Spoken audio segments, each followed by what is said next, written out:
I've spent the last few days looking at hundreds of personal statements, and most students are doing it wrong. It's frustrating. So I thought I'd put out a video, 7 quick tips, giving you some advice to make your personal statement the best it can be. Now we're talking about personal statements that can get you into universities like Oxford, Cambridge, elite level. So the university of your dreams is within your grasp if you just follow some of these tips. Why was I looking over hundreds and hundreds of personal statements? Well, I was putting together a really comprehensive course on how to write the best personal statement possible. This has actually been my job for the last decade or so. I have a great track record. I've got loads and loads of students into the university of their dreams, and I was admitted to Oxford University based on the strength of my own personal statement. Now I already have a video course out. It's actually available on Skillshare. It's 2 hours long, but I'm making it more expansive and I'm going to be releasing it on Udemy very, very soon. It's going to be hours and hours and hours of new material to bulletproof your personal statement. And the real value in this new course will be, well, there's a lot of values, but there'll be twofold. The first value will be that we're doing hours and hours and hours of specific, subject-specific personal statement teardown and analysis.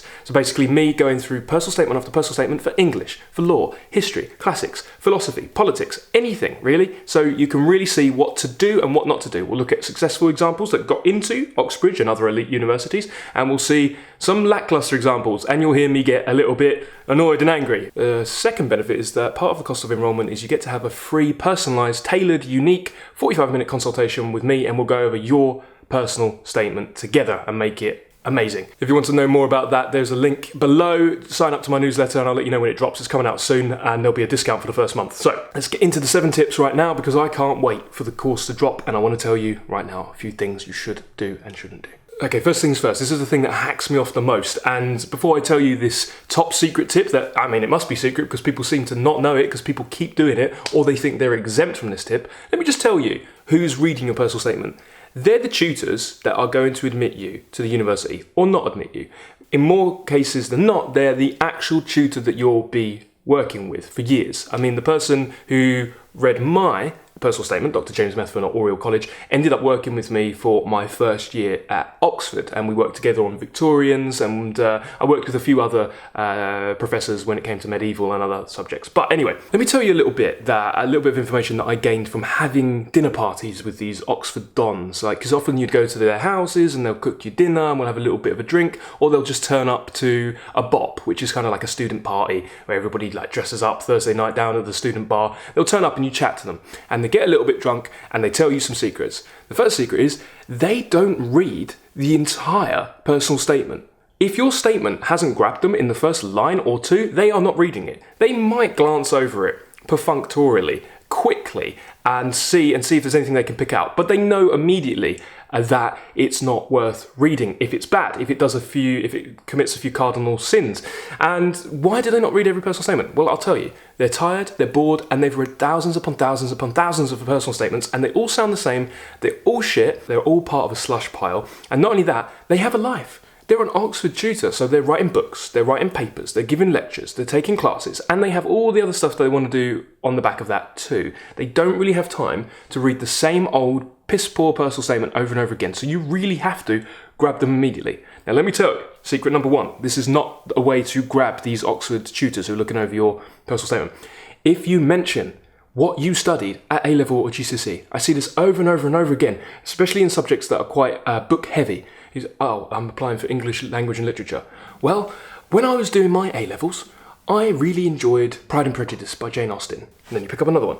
Pride and Prejudice by Jane Austen is the greatest book ever. And then you pick up another one. I really liked the way Jane Austen used symbolism in Pride and Prejudice. Or someone will say, oh, I discovered Great Expectations at A-level. Or I read, I don't know, what else are you doing at English A-level? Picture of Dorian Gray, Frankenstein, Macbeth, you know? Or this will happen for every subject. It'll happen for history, it'll happen for politics, it'll happen for philosophy, it will happen for law even. Just don't do it. Now here's the thing, you might think you have the most unique twist and viewpoint on these core subjects ever, but it doesn't matter. By simply choosing them, you have thrown yourself in with everybody else who was too lazy to do outside thinking. Now Oxford, Cambridge and elite universities, they reward exploring actively your subject and reading around and deep diving off your own back. They don't really reward, hey, here's one book and just talk about this one book the teacher told you to talk about, and then you're just regurgitating the points. Here's the thing as well, when you get to Oxford interviews, and this is the same for several subjects, but for my subject, English, they'll ask you to pick 7 books to talk about. I actually brought the books to interview. And before they even talk about the books, they say, list the books, and on the 7 books, we're going to ask if it's self-chosen or like part of the syllabus. And for me, I said self-chosen, self-chosen, self-chosen, self-chosen, self-chosen, self-chosen, self-chosen. I didn't mention a single book in my personal statement that I thought anybody else would mention. I talked about Friedrich Nietzsche, Birth of Tragedy. That was not a core text. Do you know what? That makes them prick up their ears immediately. You want to immediately distinguish yourself. So pick a book or an author or topic that you are confident no one else is going to pick. And that means, I'm sorry, A-level reading and GCSE reading is completely off limits. It doesn't matter how much you love it, how pertinent the point is, that's not going to grab their attention. It's just going to make you blend in. And it's going to tell them that you're lazy and you're not doing a lot of reading. Now, what they'll often do is they'll say, well, who's your favourite author? And again, I'm not dissing Jane Austen here, I like Jane Austen, but people really, in my experience, talking to them face to face, when I went through the interview stage myself, when I talk to students, they always say, oh, my favourite author is Jane Austen. They say, what have you read by Jane Austen? I say, well, I've read Pride and Prejudice. That's not good enough. Do you know what I said? I said my favourite author is Friedrich Nietzsche. They said, interesting. What have you read? I said, Birth of Tragedy, On the Genealogy of Morals, Thus Spoke Zarathustra, Human All Too Human, Beyond Good and Evil. I could go on and on and on. So that's the number 1 tip. And I keep going over and over and over these personal statements. And you'll see when you take the course that I get a bit frustrated. And when I see the same text over and over again, I go, no, you've cheated yourself out of the opportunity to get an invite to interview.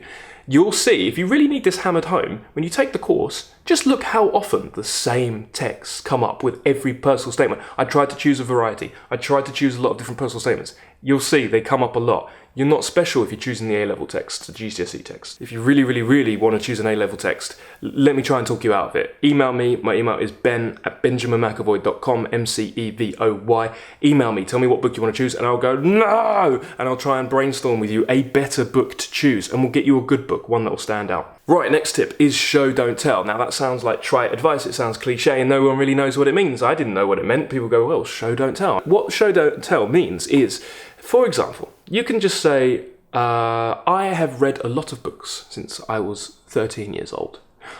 I like to read books because it expands my knowledge. I read a lot of Dickens in particular. I liked the way Dickens used language. This is just tell. It's not show. Now, show would be just diving in and talking about Dickens straight off instead of saying, I've read a lot of Dickens, I've read a lot of Shakespeare. So Shakespeare's theory of aesthetics posits that X, Y, and Z.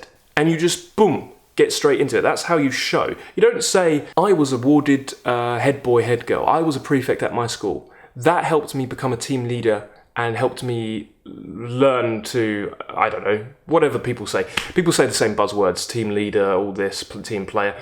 Don't just say you're a head boy. Firstly, it has to be relevant to what you're actually talking about. But if you want to show, don't tell, you say, during my time as head girl, I learned. That's more showy. Or back when I was a head boy, show, not tell. Don't be too on the nose. You want subtlety, okay? There's another thing, no waffle. You wouldn't believe how long people take to get into the meat of the personal statements. Most personal statements don't actually kick off. Well, they never kick off.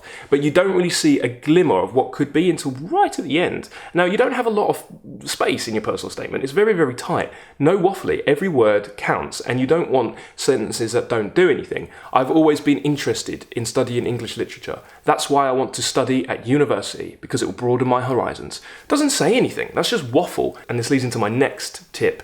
You need to have a vision. There's a Bible quote, where there is no vision, the people perish. This is the same in a personal statement. You need a concrete vision, say where you've come from, where you are now, and where you're going. Now, do you need to know exactly where you're going and stick to it? No, nobody does. The things that I said in my personal statement are not even close to true today. I changed my mind over the course of my university career. Here's the thing. No one's going to come and find you 5 years after you graduate and go, hey, you didn't go down the career path you said in your personal statement. Doesn't matter, but it's good to nail something and show that you've got a strong sense of direction. If you want to be a teacher, why? Talk about specifically where you want to teach, why, how your philosophy of pedagogy differs from other people, how you want to, I don't know, talk about the current educational climate and how there's a vacuum and you want to feel it. And that's your vision. Or if you want to become a mechanic, talk about engineering and all its, various, come up with metaphors and how you see it in different life situations and what specifically you want to work for. Like, is there a company? Do you want to start your own company? Why? What specific type of company? Where did that come from? Have a strong vision. You don't have to stick to it, but pick something. And there's another thing, and this is probably my favourite tip, and it's also the hardest to do. So to be honest, if you want to brainstorm at some point, reach out. I'd offer consulting or just jump into the course when it's available. It should be another couple of weeks. Start a conversation. Start a conversation. That means no waffle. What you do is you've got your subject and you want to demonstrate that you're passionate about it.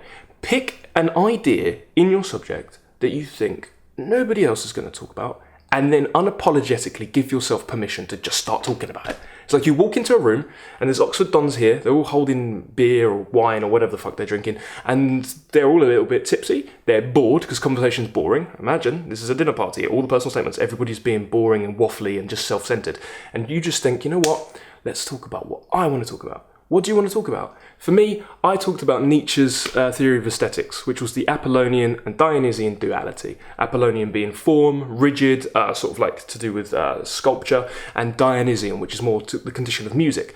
My suggestion, or my theory, was that if Nietzsche were alive today, he would think that cinema was the highest art form. Therefore, I want to go into cinema. Why is cinema the highest art form? Because it's kind of fluid. It has the Dionysian spirit and it has the Apollonian spirit. It's a mixture of painting and music, fluid and strong. That was what I wanted to talk about. And then after that, I talked about method acting. And I talked about all my favourite method actors. I talked about Stanislavski's workshop. I talked about how sort of method acting is poetry embodied physicality, poetry, linked it together. What do you want to talk about? Is there a political theory? You're going for PPE? Is there a political theory that you think no one else is going to talk about that you can really, boom, get behind and start that conversation immediately? Just start talking about it. Maybe going for history. You've just read, I don't know, Wild Swans by Jung Chang. Great book. Connect that to Animal Farm and talk about how that is happening today and start picking it out and start talking about how if we're not careful, we're going to end up in the gulags. That's what I'd be talking about if it was my personal statement today, but I was talking about something different back then. Follow your interests, but develop interests that are very specific and niche. Forget what you learned in the classroom. If you learn it in the classroom, you don't talk about it in the personal statement because they just assume. They already know that you learned that stuff in the classroom. Show them what you found out and what you're interested in and stand out. So start a conversation. That's what makes them prick up their ears. They're like, boring, waffle, same old. Ooh, we're talking about Hobbesian philosophy. And they're like, basically, I want to talk to this person. I want to see, can they talk about other stuff? Are they only talking about this subject, or can we talk more about this subject? Can they talk about another subject? Could I work with them for 3 years? Their mind starts working in magical ways, and then they go, give this person an interview. Another thing, no name dropping, status dropping. Do you know what I mean? Like, if you just say, oh, I took a lecture at Cambridge University about X, Y, and Z. Therefore, I know what it's like to be at a top university, and I think I would be great at university. I don't know, you see all sorts of crap like that. It's like, nobody cares that you took a lecture at a top university. That doesn't mean you're part of the university. That just means you're trying to get status and trying to get intellectual acclaim and eclat from the brand name. Don't do that. It's obvious. It's like going, oh, did you know I'm friends with Drake? Or, oh, well, my cousin is actually a famous DJ. No one gives a fuck. You're not. Talk about something that you know. Don't name drop. Don't status drop. Like, I've done it. Hey, this is embarrassing. I did it when I went for jobs. I got through 3 rounds of a highly competitive sales career over in Tokyo. It was a general interview with tons of people. Then it got whittled down and every single department interviewed me and it was high pressure. Final interview, it got to the boss mode. And I blew it. I name dropped the wrong person. They knew that I was, trying to elevate myself more than, and it turned out I was name dropping the wrong person. They didn't like that person. Don't name drop. And that leads into my last tip, humility. A lot of people like to play Mr. Big Balls or Mrs. Big Balls. They waltz in there like they've already learned everything. But the thing is, the more you learn, the more you realise you don't know. So have a bit of humility. Don't say, I'm going to be, great because I know everything about everything and I'm going to come in and just blow the doors off. No, say, I realise that there's so much more I need to learn. Begin the journey. So you've got a vision and you're starting a journey. This is just the beginning of the journey. That shows you're really intelligent because, like I said, the more intelligent you are, the more you realise you don't know. Humility. Like these people, like I said, they've got thousands and thousands of personal statements. They're top 1% in their subject. They don't take well to braggy teenagers who haven't even enrolled in university yet. A bit of humility. So let's recap. Number 1, don't mention anything you did in A-level or GCSE. Number 2, show, don't tell. Number 3, don't waffle. Number 4, start a conversation. Number 5, no name or status dropping. Number 6, humility. And number 7, have a vision. Right, I hope that helped. I've got plenty more tips and stay tuned for the video. Check out the link below, join the newsletter, and I'll let you know when it drops. And if you like this video, found it helpful, you want more, please like and subscribe, because that tells me I should do more. Thanks for watching, and good luck with your personal statement.